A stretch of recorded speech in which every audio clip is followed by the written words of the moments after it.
people comfortable? Is any more people trying to get in? If there is, please come through.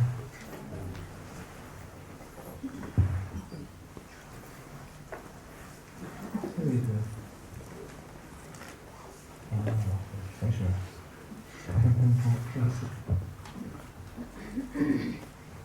So, as usual, that sometimes that when we are meditating, we have our kids here as well, and sometimes little kids can be noisy. But you always have, never allow the noise to disturb you. It's only you who disturb the noise. It's fine if the kid there who wants your attention. You can cuddle them or just talk gently to them. Being in the present moment is fine. And it's also that sometimes the child can actually pick up on the energy of the mum or the dad. And even just bringing them here is wonderful because it soothes, they calm down. Simply because everyone else is calming down here. Not perfectly calm, because life is never perfectly calm. And if it's not your kid, it's not your responsibility. In our busy world, I always ask people to maybe imagine a bubble around them. Just imagine a bubble like a little cave around you. And what's outside is not your problem at all. So you can actually come inside, you hear the sounds, you don't disturb them and react to them. It's a way of learning how to be peaceful and calm wherever you are. I have sometimes meditated in some of the noisiest places in the world. I remember meditating once in the airport in Thailand, the new airport, Suvarnabhumi, in the middle of the concourse, sitting down there waiting for somebody else to arrive for an international conference for 1 hour. And as I was meditating there, it was just so busy, so noisy. What I decided to do, imagine a big bubble around me. When I had this big bubble around me, I was like in a cave. You could hear noise outside, but you didn't allow it to come in. In other words, you weren't disturbed. And even years ago, the Burmese community were having problems with, in the time of Aung San Suu Kyi being in house arrest, and many good monks just walking down the streets being shot at by the military like that.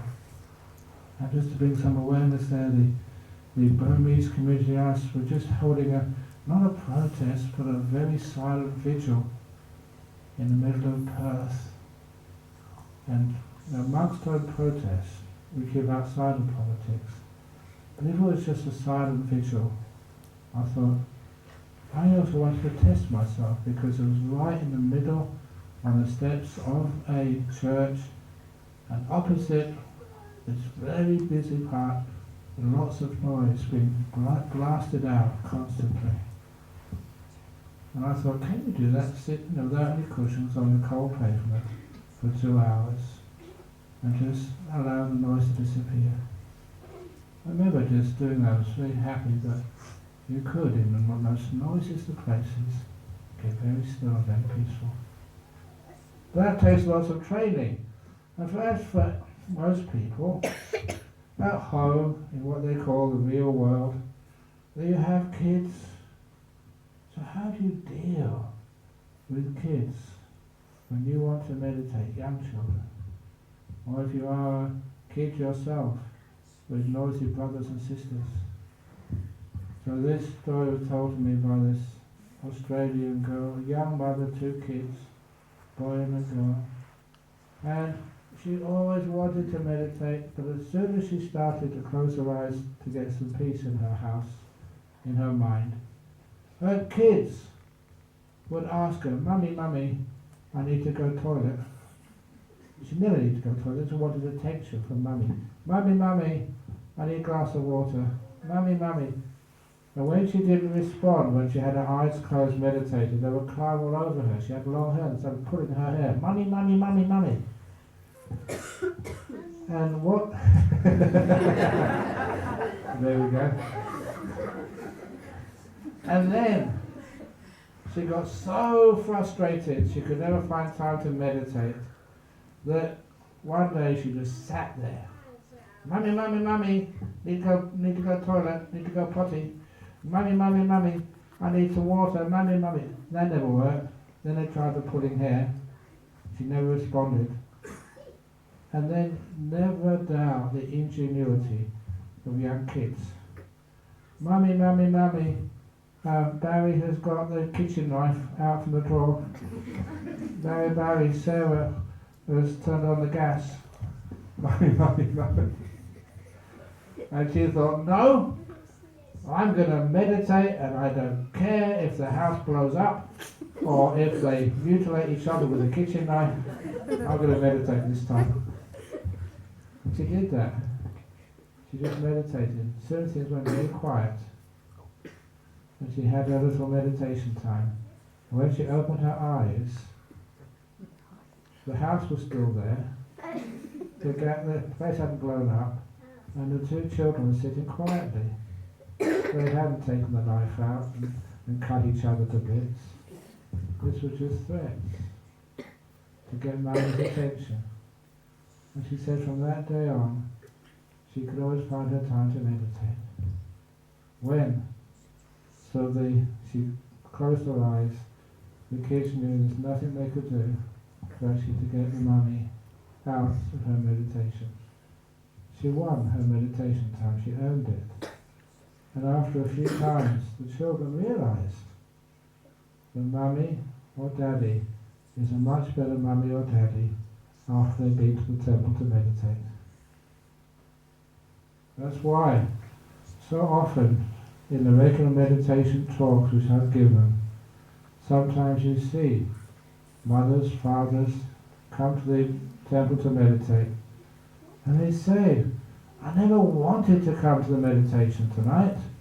I came back from work and I was tired, exhausted, and my little 4-year-old said, Mummy, are you going to meditation tonight? I said, no, darling, I'm too tired.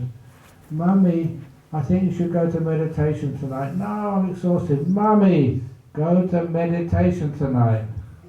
Why? Because you're a much nicer mummy once you come back from meditation. Is that true, kids? No. Yeah.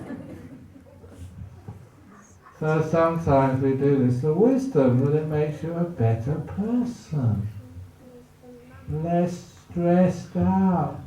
What is one of the biggest problems in today's world? Stress.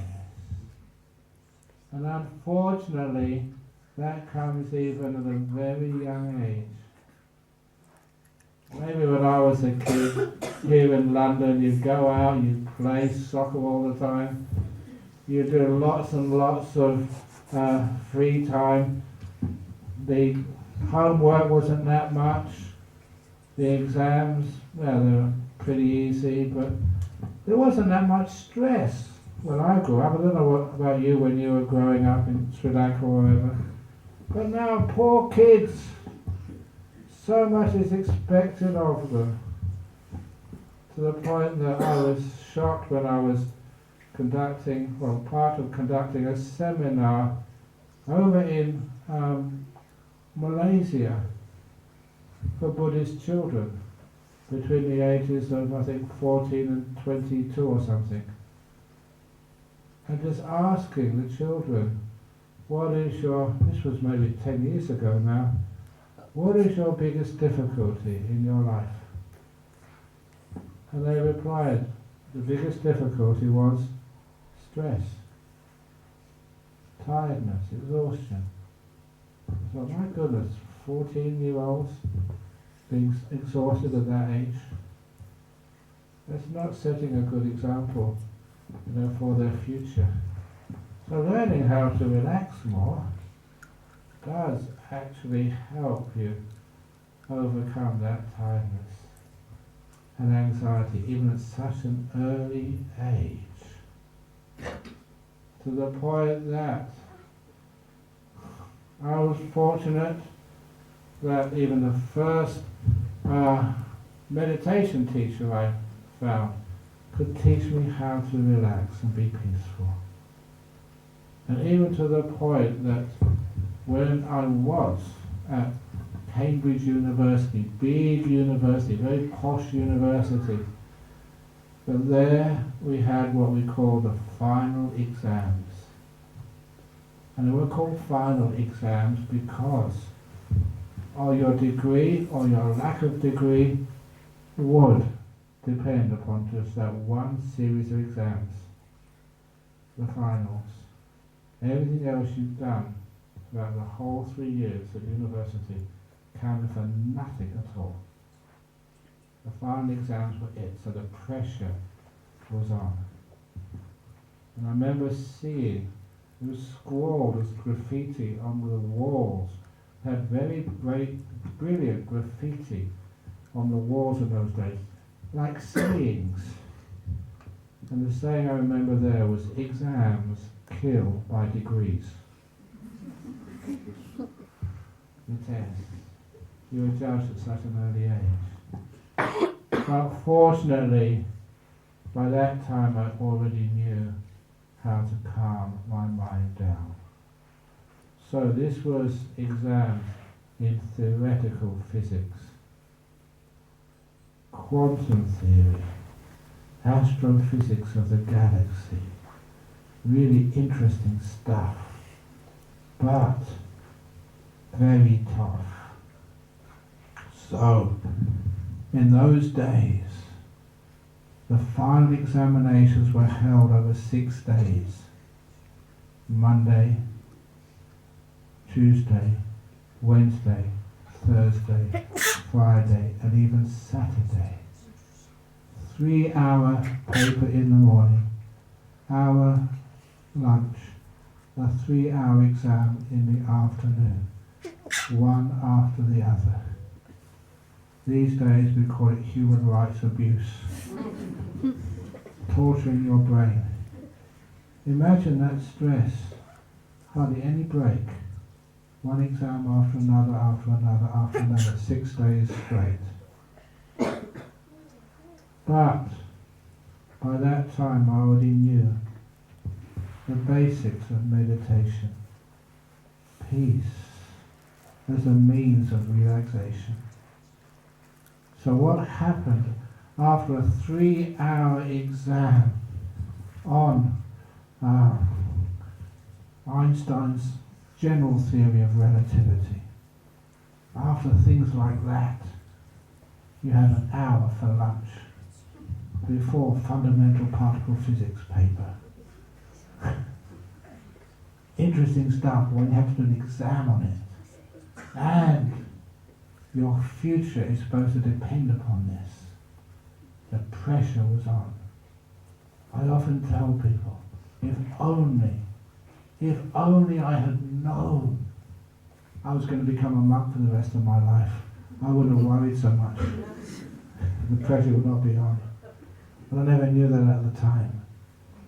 So what I did, I had a big breakfast, a nice dinner in the evening. I wasn't a monk at the time. And for lunch, I never had anything to eat at lunchtime. Except I went back to my room, sat on a cushion, and meditated for half an hour. And this is what happened every lunchtime. First of all, you sat down comfortably, and what came into your mind first of all? The morning exam I just completed. The pass. It was important. Did I do well?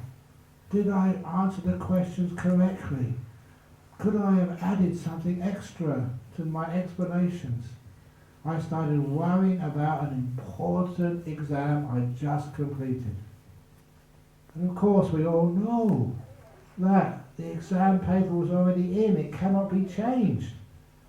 You did a right answer or a wrong answer, too late to change. And why worry about things which you cannot change? When you look at it reasonably, logically, why do you worry about the past? It's finished, it's gone, unchangeable. But how many people can actually do that? How many people look back upon the past and say, well, if I did something else, if I answered this way instead of that way, the past cannot be changed, and so don't if the past. If I did this, if I did that, if I did something else, you don't know what would happen. There is a word in English used for in religion, spirituality, called ineffable. Like, there's many things like nirvana, ineffable, cannot be really understood, people say anyway. To me, ineffable is a word which has no meaning. It means that you cannot really understand it, beyond comprehension. But what's the point of that word? So instead I've used that word by changing one letter, ineffable. The past is ineffable. If you haven't taken that course, you've taken another course. If you haven't married that man, but married another man, what would it be like? Who knows, it might have been much worse. And you might say, no, it couldn't have been worse. Yes, it could. So don't if the past. So which means that for that morning examination, didn't really matter, it had gone. I cannot worry about it or be concerned about it. Because if I had spent too much time thinking about if I got the answer right or wrong, what might happen, I wouldn't be able to prepare for the afternoon exam, which was coming soon. So I could let go of the past. Now the next thought which came up in my mind was the afternoon test. Should I pick up the books and go and do some more revision? I had done that in the past. But you will find if you're having a test, if you pick up a book half an hour before the test, what you look at never ever comes up in the exam. So instead of worrying about the future, I learned how to prepare for the future by relaxing in the moment. I could let go of the future. So much stuff we worry about in the future. Are you worried about Brexit? What might happen? I'll tell you now that if Brexit does happen, then Britain will become Buddhist.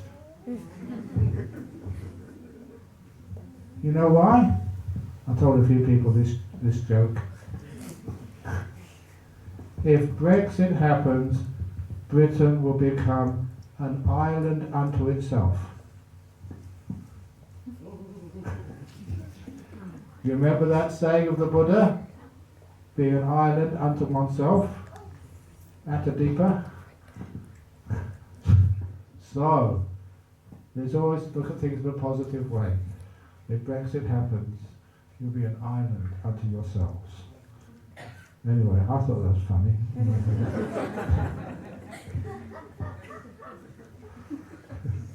You see, these young kids, they get jokes easily. And when I was talking to a neuroscientist, they were actually telling me that being able to laugh and see the funny side of a thing is actually a sign of high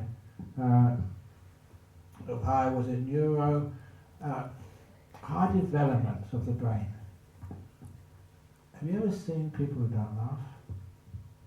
The only people I've ever seen who never laugh are in a coffin.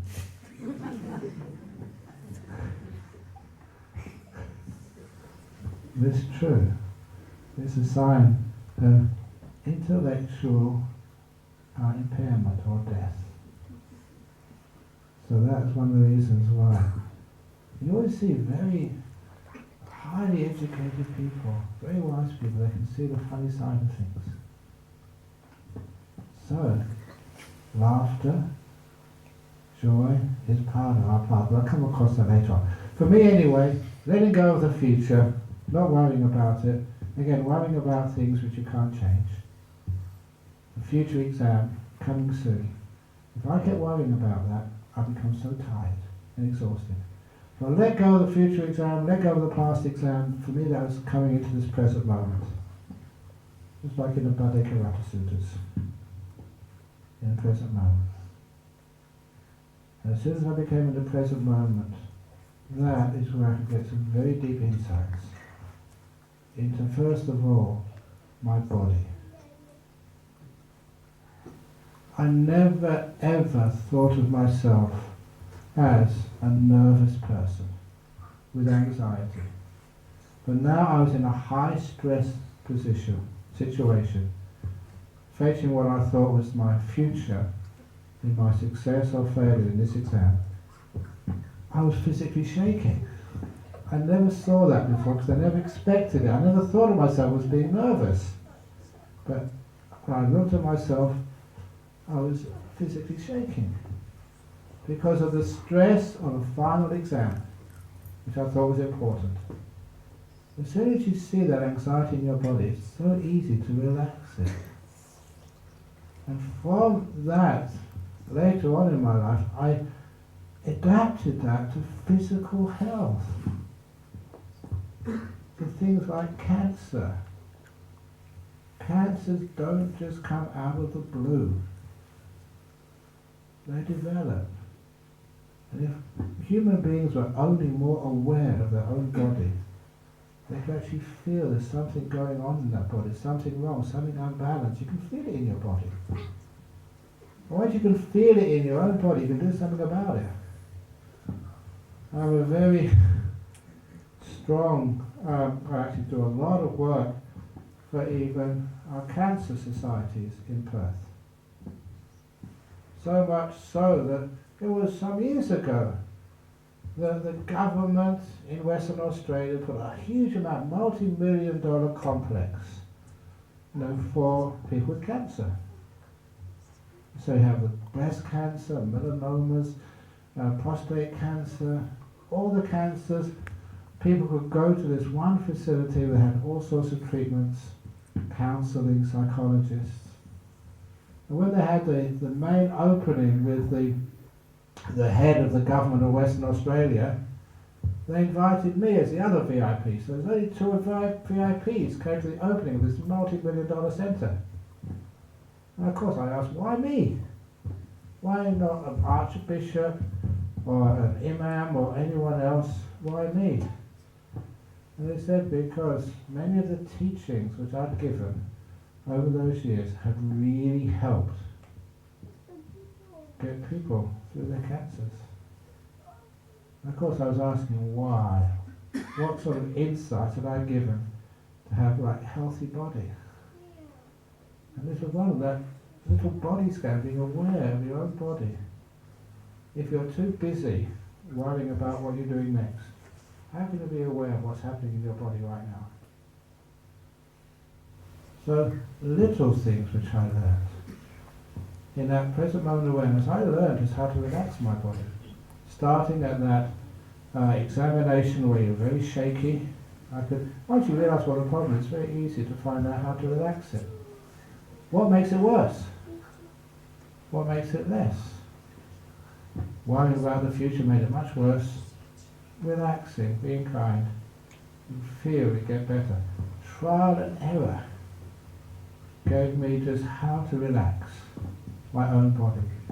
And many years later, being a monk in the forest, actually in the cave where I live in Perth, in Bodhinyana Monastery, sometimes we eat all sorts of food. I never cook the food. I don't know all the time what you're giving me to eat.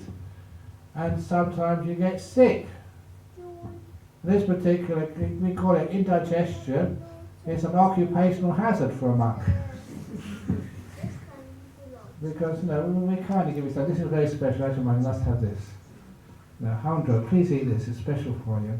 Sometimes you don't know what people put into the food.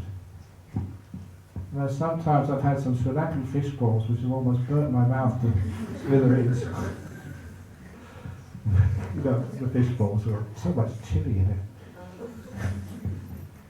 Same as the Thais, they have the papaya salad. And my goodness, some of that is hot. So anyway, but sometimes in this particular case, I don't know what it was I ate, but I had food poisoning. You ever had food poisoning? That's really painful. And I was in my cave. We built a cave where I live in Perth, in Bodhinyana Monastery, just south of Perth. We built that so I could have some peace and quiet. It's got a double door, it's underground, it's full of rocks, you can't hear anything outside. And it also means they can't hear me inside when I'm dying. So what happened, I had these cramps from food poisoning. And I mean, it's involuntary. You have these spasms which are really painful. Ah! Oh! That's what it's like. And I usually give this little anecdote in the middle of a talk when I feel that people are falling asleep. Because it's certainly like, wake people up. That's what it was like. And so it was too far to the office to get a phone call. I mean, monks like me, we don't have mobile phones. I'm sometimes concerned to see people always on their mobile phones. I don't know in England now, because sometimes we have like words for like bricklayers, we call them brickies. Is that what we call bricklayers here? Brickies. Okay. And like tradesperson, call them tradies. Yeah, people who join motorbike clubs, call them bikies. So people who use phones all a lot, too much, we call them phonies. Are you a phony? No.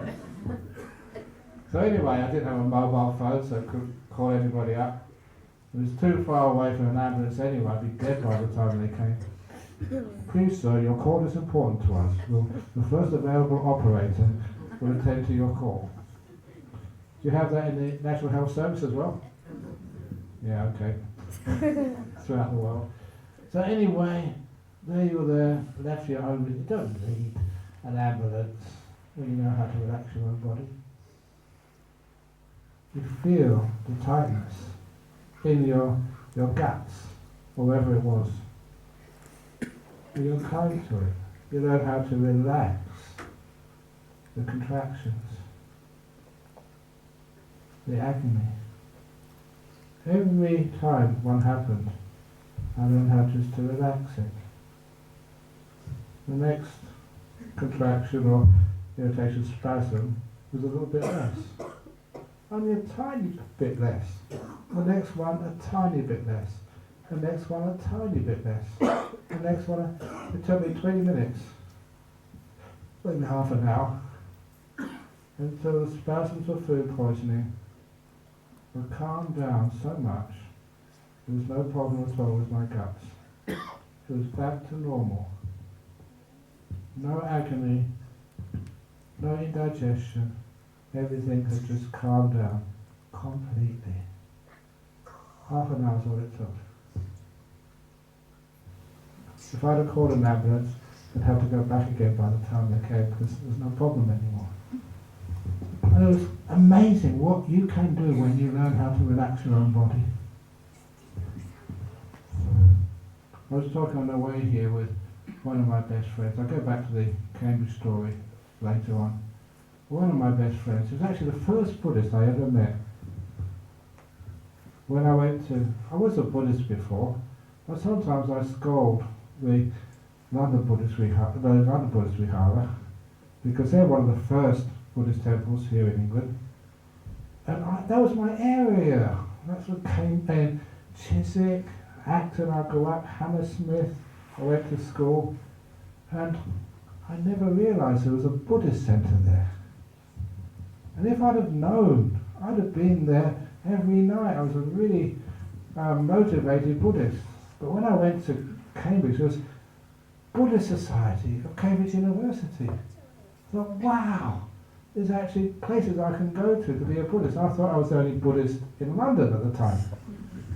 None of my family were Buddhist. I don't think anyone in my family could even spell Buddhist. But anyway, when I went to Cambridge, I had this big societies fair, and there was a Buddhist Society at Cambridge University. I thought, wow, this is great. I can actually practice my religion in Cambridge. I went up to the counter. There was a young man at the counter, and I said, I want to join. Now, many of you know the Buddhist ethos. I said, you don't have to join. You don't have to commit. You can actually just come and see. Try it out. See if you like it. I said, no, I'm a Buddhist. I'm a Buddhist. I want to join. I said, no, don't be so keen. No, we don't go converting people or looking for members. You just come and have a test it out first of all, see if you like it. And I was actually irritated. The joining fee for 1 year was £1. I got out the £1, slammed it on the table. Join me up. So he had to take my £1 and join me up. Because he didn't realise my background. I was a very committed Buddhist even then. And that fellow turned out to be one of my best friends, Emeritus Professor Bernard Carr, Emeritus Professor of Theoretical Physics at Queen Mary University, and a really close disciple of Stephen Hawking's. And so it was wonderful that I had a background where people were Buddhists, top theoretical physicists. He was also, that's why we became really close friends. The other society which we joined was the Psychic Research Society. We literally went hunting ghosts. If we found out there was some report somewhere in the vicinity of a haunting, we'd be out there sometimes all night trying to find a ghost. We never ran away from ghosts. This was experiments, trying to find out, being open to some of the weird stuff in the universe. If you think like ghosts are weird, you go into quantum physics, quantum entanglement, all this stuff, that's really weird. It works. So anyway, he became a really, really close friend. And I remember going to this experiment in the Psychic Research Society demonstration, where they had a student, it couldn't even be a film, a recording, I cannot remember, but I remember the experimenter put a student under hypnosis and had a long stick with a 4-inch nail on the end. And under hypnosis convinced this young man that the nail was red hot. It was only room temperature. And touched the nail on the student's arm. Ah! He shouted in pain. I could always understand that. But what surprised me was seeing a blister come up. A burn come up on his skin. Even though it was you could touch it on my skin and it wouldn't burn at all. It was just room temperature. But because he believed it was heated up to red hot and touched it, not only screamed, but a blister appeared on his skin. I thought that was weird at the time, but you saw it with your own eyes. The mind is a forerunner of all things. If it can create a blister, a wound, a trauma on the skin, why can't the mind heal a trauma? Why can't the mind shrink a tumour? Why can't it heal a food poisoning? And of course it can. You do that yourself. So that's why I spent a lot of time going to cancer groups. The mind is the forerunner of all things, and you can see it create a blister. Why can't you see it calm and quell a tumour. I don't think this girl would be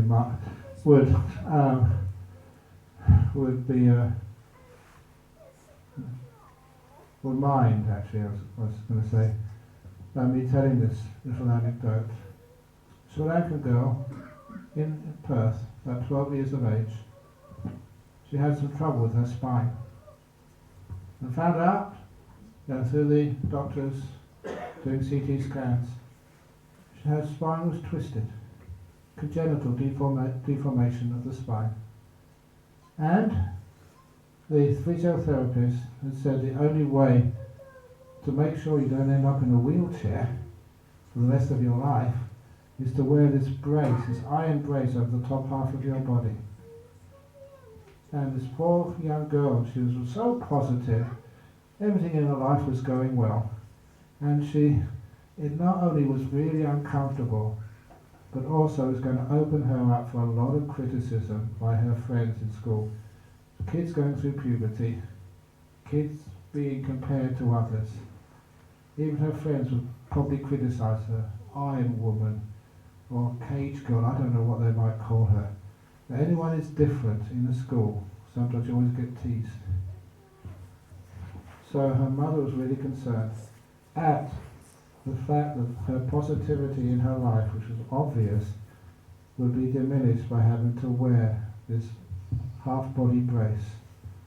And also really uncomfortable, not allow her to do many things which other kids could do. And so she came to see me, really concerned, can you teach my kids some meditation or something to help her? And so I taught her a very simple meditation, and not it's just getting to the breath, but getting what we call in meditation nimittas, the lights which appear in the mind when your body really starts to become calm and your five senses start to diminish. The nimittas. They're all taught about by the Buddha in the Upakaresa Sutta, the Majjhima Nikaya. And there, she was almost like a natural, because 3 or 4 weeks later, the mother came to see me, almost crying, because something had happened. You asked the girl, and she said, yeah, she was meditating, and she saw this beautiful blue light, classic nimitta, sign of the mind getting into deep meditation. And I don't know how she did this or why she did this, but she imagined a picture of a distorted spine in the middle of the nimitta, as she'd seen it many times from the CT scan, and the spine twisted. And inside that nimitta, she just decided to straighten her spine. She did that, and the next couple of days when she went to the physiotherapist to get her CT scan checked, her back checked on the CT scan, the doctor, specialist said, we're going to have to do this again, there must be something wrong, because the lower half of her spine is straightened. And of course that was just impossible. But her mother showed me a copy on her iPhone of the new scan. You can see the first scan, it was twisted, the second scan, the lower half had been straightened. A wonderful thing that is. Just through some meditation, mind being the forerunner of all things, making the mind very peaceful, you can actually do stuff with your own body. Mind, the forerunner of all things, has got power. So sometimes that makes things really interesting. So for me, back to Cambridge, back to the final examinations, calming the physical body down, making it very still.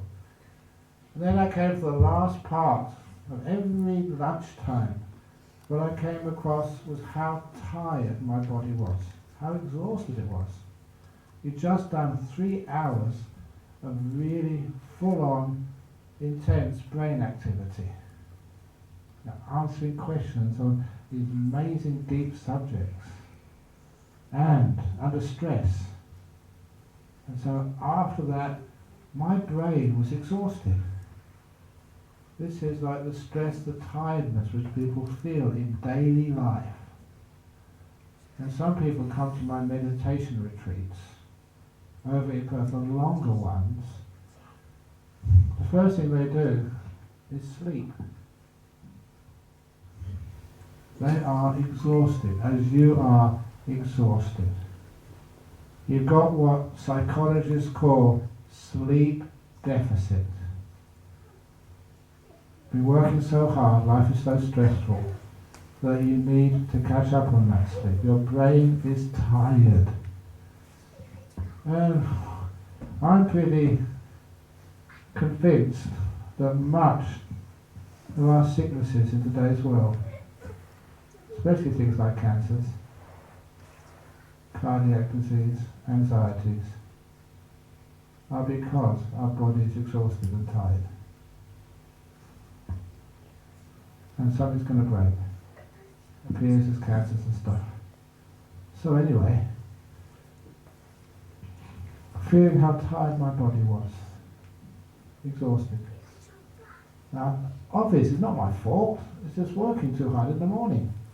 Really going for it to make sure that I did the very best I could in that morning exam. You just have to know it, be mindful of it, be aware of the tiredness in the body. And once you're aware of it, you learn how to increase the energy of your brain. And I do that, I'm pretty good at that now, by just making my mind really still. And then the energy comes back into your mind. You literally recharge your mind really quickly by being very still. Really peaceful. And that's happened, I learned that when I was at Cambridge, after about 5 or 10 minutes of really being still, not thinking, not worrying, relaxing my mind. After I came out of meditation, it was like to have a strong cup of coffee, but not without the shaking. Energize your mindfulness. What I've called in many of the books I've written and other talks, power mindfulness. Sometimes even superpower mindfulness. And I say that not as an exaggeration. Sometimes some of the things you can do with such a strong mind are huge. And so with the power mindfulness, I was so relaxed. It was like I just woke up in the morning after a good night's sleep, and I went into the afternoon exam. And my friends told me this afterwards, after all the exams were finished. We met each other, and they said, you were the only one going into the afternoon examination with a smile on your face. We thought you were cheating. Everyone else was really tense when they were doing the exam. It was important to them. And I was just so relaxed that I was smiling. And they thought, he must know the answers. He must found out what the questions were first of all or something. It was not that at all. It was totally, I was relaxed because I knew how to relax my body and relax my mind by a simple meditation technique. And you know that once I tried to make contact with all over, with many different leaders of religions. I had one friend who came to our monastery. He was a rabbi. And he became a really nice friend, Moshe Bernstein. And first of all, when he came with a bunch of school kids from a Jewish school to visit me, we were talking about, so here we believe in reincarnation. He said, we do too. Really? And when I saw one of the other rabbis, I said, you guys believe in reincarnation. He said, do we? I said, well, Rabbi Moshe told me you do. Yes, well, Rabbi Moshe is Rabbi Moshe. So he gets into trouble every time. So that's why I sort of like him. He thinks for himself and investigates for himself. But anyway, when Rabbi Moshe was the chaplain of the school, he invited me over to teach their kids about examination technique for their final, what's equivalent to A-levels. And so I went there, spent the afternoon teaching the kids. They're about to do these exams, university entrance, about how to do examination technique by exactly how I taught you. Letting go of the past, letting go of the future. Being aware of your body. relaxing your body, then relaxing your mind. And then, about a month after a couple of weeks after the results were published, I got a letter from the principal. The principal said, "Thank you so much, Ajahn Brahm. We got the top score in the state from our end of year exams. Thank you so much." It worked. So I don't know why more people don't actually do this for children doing O levels and A levels. Especially if you're Buddhist kids. You can get an advantage. In this very competitive world, any sort of thing helps. Instead, what you do with your kids is send them to extra tuition. Stress them out even more. When you've got great resources here in this temple. So this is what we can do, learning how to relax stress. Learning how to become even smarter. Learning how when you've got a cricket match, or a football, or a tennis match, or you're running the 800 metres final in Olympic Games, you're not supposed to win. How you can take it to the next level. I'm not saying that meditation is about to be a high achiever, but that's one of the byproducts of this. You find that you get a lot of insight and understanding into much of how your body works, and how your brain works, and then how your mind works. So when we do have some peace, often I call it, just to give it another name, the wisdom born of stillness. A lot of thinking. People think too much and see too little. Very well, I'll give you an example. It's okay, this is just a visual aid. I get to do lots of interesting things as a monk. For example, 3 years ago, I think now, I was invited to South Korea, to the IT capital of South Korea, which is Daejeon, to actually give the keynote address, not the Buddhist conference, but the World Computer Congress. Now, if you see me on an iPad, you know it takes such a long time for me to do an email. And I often have to ask other monks to help out. I'm 68 now. I'm past it. It's not my generation to have to do emails and IT and internet.